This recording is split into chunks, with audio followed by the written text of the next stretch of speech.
Hello, everyone. Thanks for joining and welcome back. Our guest today is a good friend of mine, Rafi Farber from the Endgame Investor. Welcome back, Rafi. Hey Ivan, it's good to be back. It started so quickly that I didn't even check my background to make sure nothing crazy is there. Is everything okay? No, everything's there. Everything's good. We got Okay. Mises there in the corner, so we're all good to go. Okay. I wanted to get you down to talk about, the end game. There's been so much talk recently about these tremendous debt levels, even globally, and and of course about precious metals. My first question for you, Rafi, is, how do you see the role of silver evolving in the coming monetary reset compared to gold? And why should investors pay attention to silver at this stage? Well, I don't think silver is going to evolve. I think it's going to just appear suddenly as as the preferred money over gold in the initial explosion post endgame. If you picture the analogy, let's say, chas v'shalom, God forbid, a nuclear bomb falls on a major city. And then all the surrounding areas have nuclear fallout, and all communications are down, or there's a Carrington event, solar storm, and all communications just suddenly go down. Then the evolution is not gradual; it's sudden. Sort of like what Ernest Hemingway said about bankruptcy, right? It happens gradually and then suddenly. So silver will appear suddenly. We will suddenly be at the natural monetary ratio of 15 to 1. I don't know why the natural monetary ratio is 15 to 1. All I can tell you is that historically it's usually around there when silver and gold are both freely exchangeable for other things and government isn't involved. That's just what it is. So we've seen that ratio reappear three times in the 20th century. In 1919, post the World War I inflation, after that deflation of all that money because we were still on a more of a hard gold standard at that time. So the sudden deflation put all the purchasing power in silver. It's not that necessarily that the dollar price of silver went up that much. It's just that relative to gold, silver went way up, right? Hmm. Who cares about the dollar? Also happened in 1960 and in 1968 with the fall of the London gold bull suddenly. And then things were okay for a few years, and then all of a sudden, from like 1979 to 1980, in a space of about 6 months, all of a sudden, silver went down to 15 to 1 again. Right. Why is that? The simple answer is that the dollar is a gold derivative. It used to be a silver derivative, but from 1873 to 1971, it was exclusively a gold derivative. And now it's still a gold derivative, but it's a gold derivative with a whole bunch of inflated crap on top of it. Hmm. Right? When people say that we went off the gold standard in 1971 and gold no longer represents a dollar, don't you know that Nixon closed the gold window? Blah blah blah blah blah. Yeah, I think I know. Like I've been in this space for like long enough to know that yeah, he did close the gold window, but that doesn't mean that dollar is not a gold derivative. It just means that the dollar is a gold derivative at a fake gold price plus a whole bunch of debt that plugs in that fakeness. And when the debt itself is realized to be fake because it can't be paid back, then the fakeness goes out of the debt and all of that stuff goes back into the real gold price. But when there is a breakdown of trust in the dollar as a gold derivative, Hmm. then the only way to divide gold is with silver because Right. dollars are no longer trusted. So there's just going to be a sudden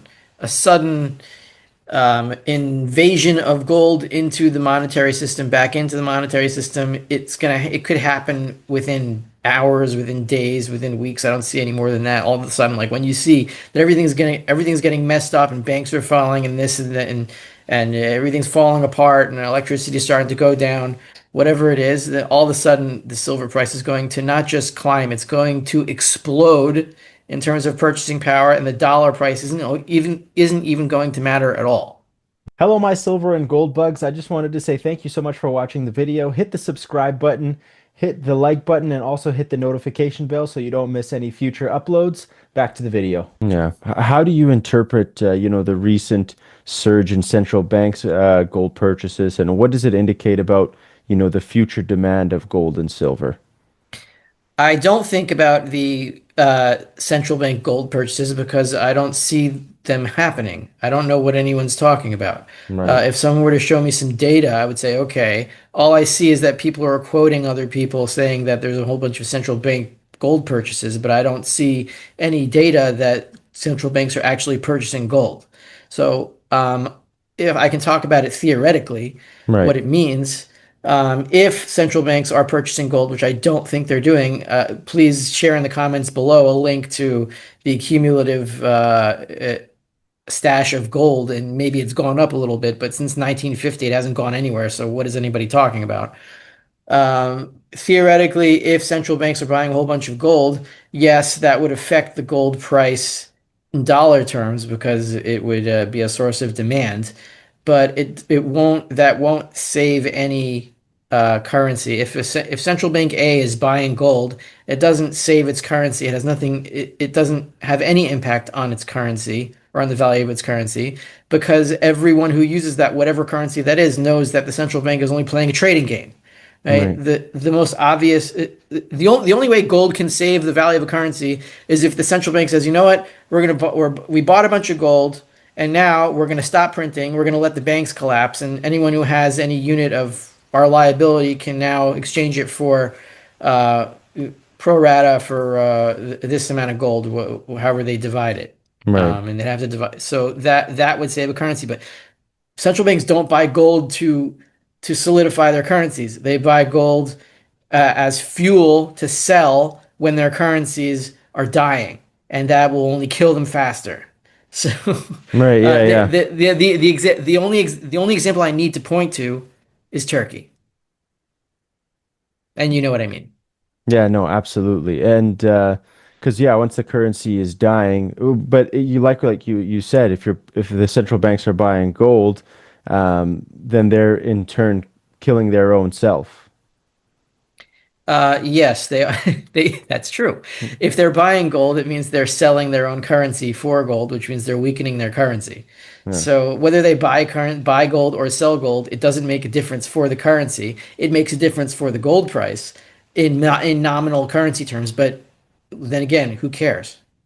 Yeah. What signs, Rafi, should, investors look for that indicate the US is nearing its endgame scenario? And what would be the immediate consequence? Because you said it happens suddenly. It's not just, it just hits. So what signs should investors look for, or anyone look for that, for the endgame scenario?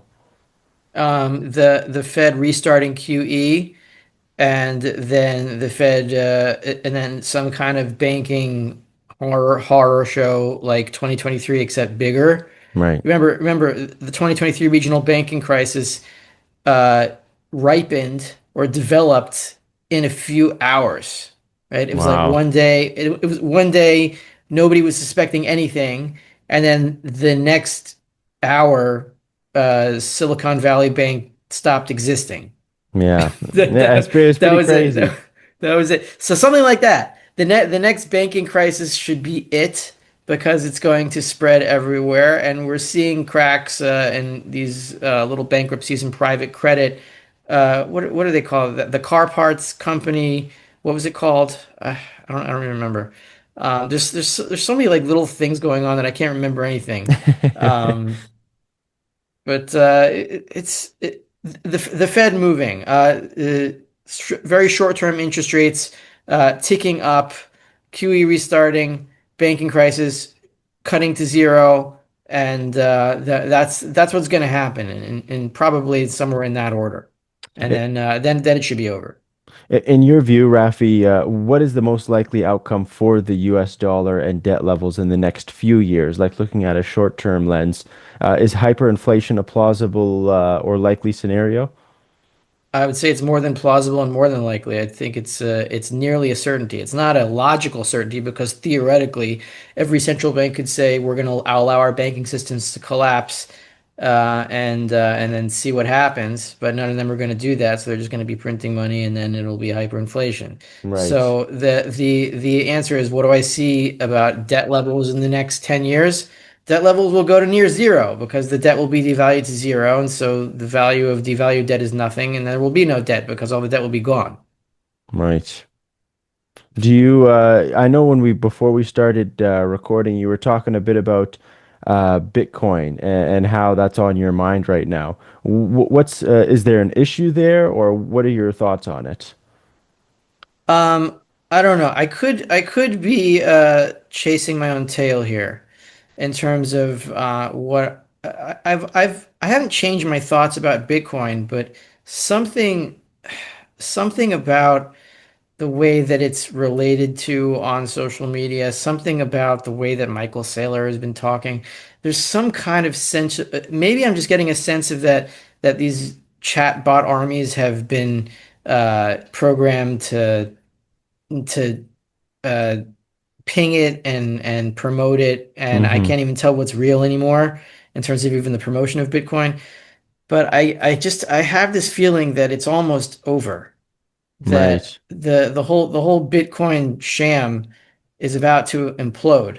I mean, I just saw a tweet that really that really made me laugh. That Harvard, I mean, you know how corrupt and stupid Harvard has become? I mean, the whole institution is a joke, Hmm. and it used to be the center of study and knowledge and academic freedom and inquisitiveness and trying to find the truth. And now it's what's her name? Claudine Gay and genital mutilation and all this crazy gender stuff. What the Yeah. hell is going on? And one of the reflections of that is that the biggest public position on Harvard's endowment is Bitcoin. Okay.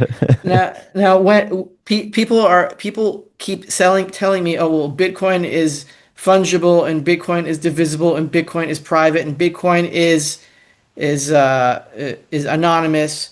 Well, you know what's also divisible and fungible and anonymous and everything that gold is and better? Nothing.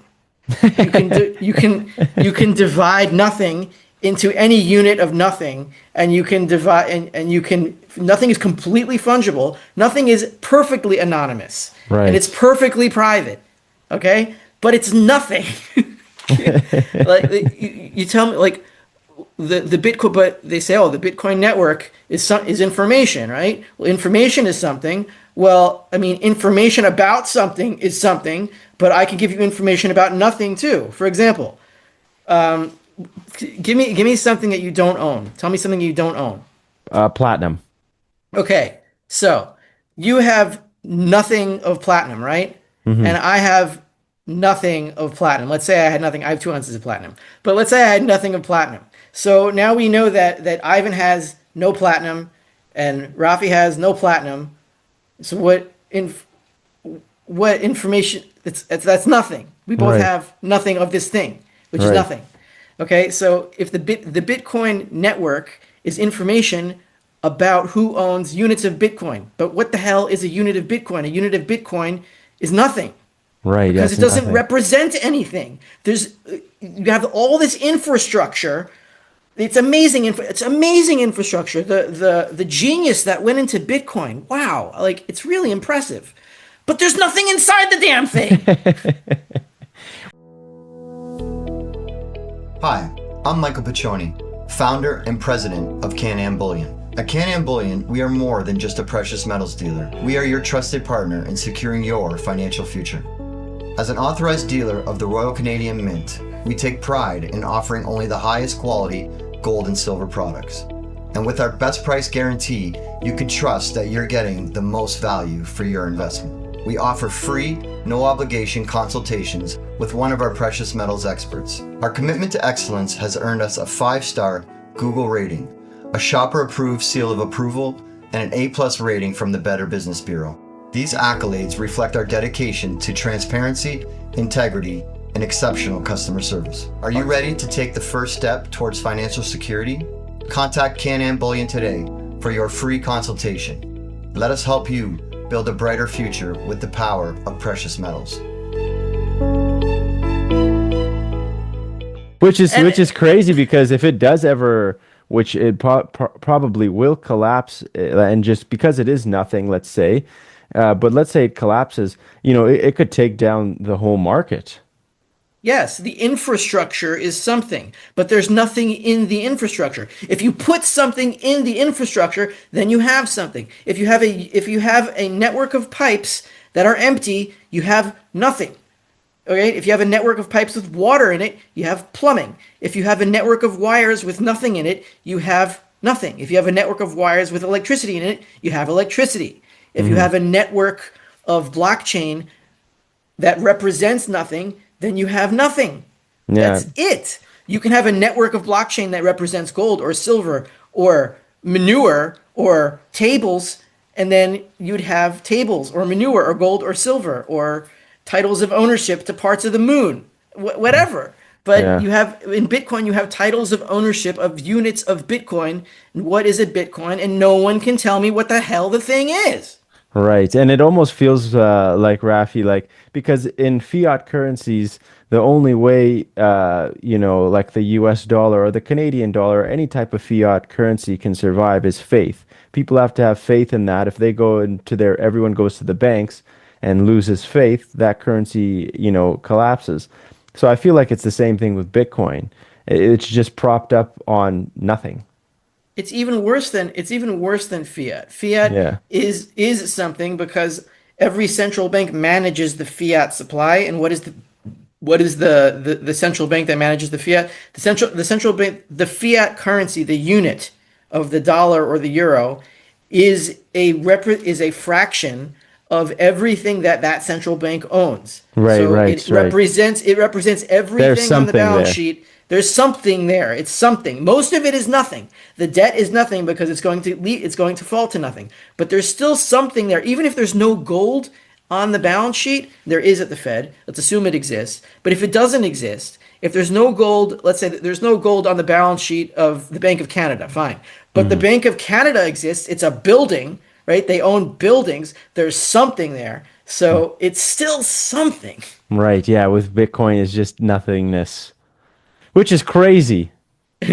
It's absolutely crazy. Once you put it in those terms, it's like, it's I genuinely think that there will be a day coming soon that if Bitcoin starts collapsing and going to zero, it's going to affect a lot of things. Like it's going to affect stock markets. It's going to affect everything, financial markets. So it'll be a big one once it does Yeah, collapse. because everything is connected by debt, everything affects everything. Because Yeah. everybody buys everything with debt, including the Federal Reserve, which is the currency. If somebody buys Bitcoin with debt and then it falls, and then he has to redeem the debt, and then buy back it's a short position on the debt, and then he's in a margin call, and that affects the next guy buying the line. And everything just falls at the same time. Wow. That's what it is.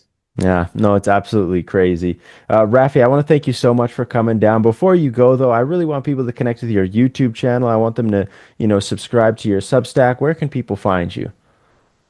They can find me at Rafi Farber on YouTube. They can find me at Endgame Investor on Substack, endgameinvestor.substack.com. You can find me at Patreon on patreon.com/endgameinvestor, where I go into the more spiritual topics and realm. We just discussed that I'm going to have actually my personal rabbi come and discuss the relationship between money and Jewish law. And that I don't even know what he's going to say, but he's a very learned man. And those are the kinds of things that I'm interested in because that's the way I keep myself sane. I attach myself to the past because the present is completely a lunatic asylum. It is completely insanity. Well, I want to thank you so much, Rafi, for coming down. Huge pleasure. Everyone watching this, please go follow Rafi's work and subscribe to his channels. And Rafi, thank you. As the market develops, love to have you back on.